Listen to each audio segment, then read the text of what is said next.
Yo, what's up? And welcome to the Real DDP blog. Today it is February 24th, and it is Wednesday. And when it is Wednesday, it is Wrestling Wednesdays. That's right. And today I'm going to be featuring what was called or voted on by Pro Wrestling Illustrated by you, the fans, the feud of the year in 1997. And that was DDP against none other than the Macho Man, Randy Savage. Ooh, yeah, dig it, brother. So Savage and DDP had a hell of a run. It was amazing. And before I get into this clip that will precede this video here, I'll give you a little backstory. The first time that I ever locked up with Randy Savage on a house show, meaning there's no cameras around, just the people, red hot crowd. And when it's a red hot crowd, you can get away with doing a lot less, okay? When they're not so hot, you got to work way harder. But when they're hot, it's easy, man. It's amazing. And when you have two guys at the time that are so over, which the Diamond Cutter and Diamond Dallas Page in 1997, I don't think I was ever more over in 97 and 98 than at that time. And Randy Savage, I mean, he found a way to stay over for 20 years. And one of the ways he figured that out was the first time I ever locked up with him and started moving with him, it was like dancing with him. He was so soft and so smooth and barely took your arm and barely pulled you and barely hit you. And it was amazing. I'm like, oh my God. No wonder this cat's been around for so long and been working on top at the fever pitch that he does, because he's working. I could barely feel him. Now, that was when there was no cameras on. The first time Randy Savage hit me with cameras on, bang!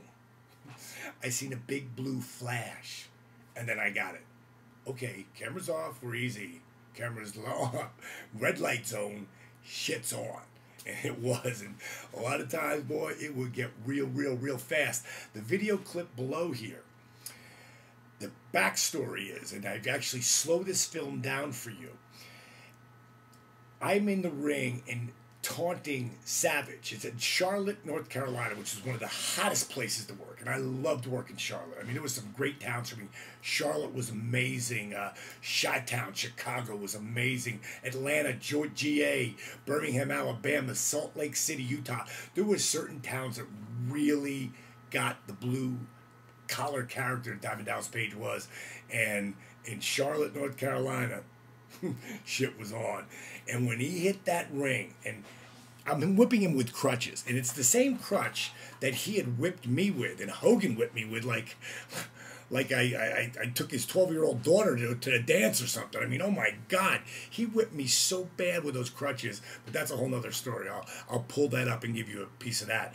But I'm in the ring, and Savage hits the ring, and I just start going off. And you can hear the crowd, but you can't hear the crowd because it's muffled. But they were ravenous. I mean, they were going insane. I'm going to find this clip and find this whole clip and bring it back next month, because it was just amazing electricity in the building. But the reason I'm bringing this whole thing up is to show you what happened, because this was one of my most thankful moments in professional wrestling. And not so much to be in a top spot and being a part of this amazing ride that the NWO and WCW had created, but what happened in the moment. As I'm whipping, first Savage goes down, then bang, boom, Buff Bagwell goes down, and then Virgil. I hit him over the back, and you'll see me hit him across the midsection. And I literally slow down time. You will see a piece of the cane break off. Now, the cane's about this, and it's aluminum, real aluminum. So it's a cylinder this big, probably 12 or 13 inches long, and about that wide. And it is left. I have no idea this is happening, by the way. It leaves the cane and starts heading right into the crowd. It hits the middle rope. I play it back in slow motion so you can see it. Because if it doesn't hit the middle rope and it heads out into that crowd, they're going, wow, maybe it takes somebody's eye out. Maybe it kills an old lady. I mean, God is the only person I can thank in this scenario, because all the planets were aligned for this feverish angle to be hitting its pitch in 1997 when God allowed that metal, that aluminum metal, aluminum whatever it is, cane or crutch to hit that rump and bounce back. Amazing. So watch it, check it out, and tell me what you think.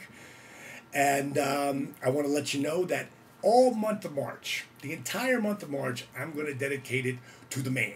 Ooh, yeah. Randy Macho Man Savage going to be Macho Madness month here on Wrestling Wednesdays. So I'm going to find some really good stuff and get like 3 or 4 really good interviews and a little high rate reel at the end. So be watching that. Savage Page again coming this March on Wrestling Wednesdays.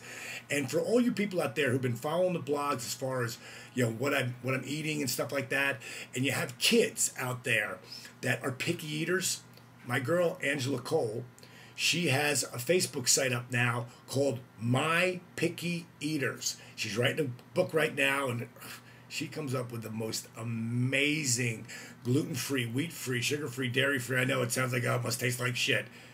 Wrong. Amazing. I mean, some of the greatest goodies ever. You can go to Facebook and become a fan of My Picky Eaters if you want to. It's up to you.